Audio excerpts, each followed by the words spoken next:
নির্বাচন বানচালের জন্য নূরকে আহত করা হয়েছে।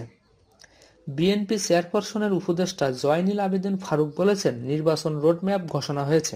ঠিক এই সময় নির্বাচনকে বানচাল করার জন্য সাবেক ভিপি নুরুল হক নুরুকে আহত করে হাসপাতালে পাঠিয়েছে।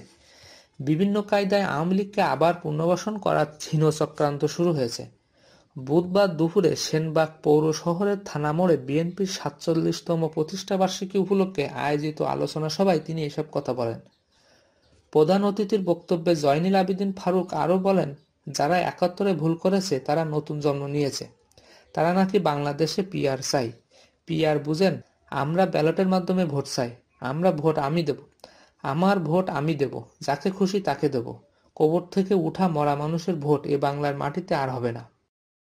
পৌর বিএনপির সাবেক আহ্বায়ক মাস্টার আব্দুল হান্নান লিটনের সভাপতিত্বে ও উপজেলা যুবদলের সাবেক আহ্বায়ক সুলতান সালাউদ্দিন লিটনের পরিচালনায় অনুষ্ঠিত সমাবেশে আরও উপস্থিত ছিলেন সেনবাগ উপজেলা বিএনপির সাবেক সাধারণ সম্পাদক মুক্তার হোসেন পাটোয়ারি, উপজেলা বিএনপির সাবেক যুগ্ম সম্পাদক আমিন উল্লাহ বিএসসি সহ আরও অনেকে।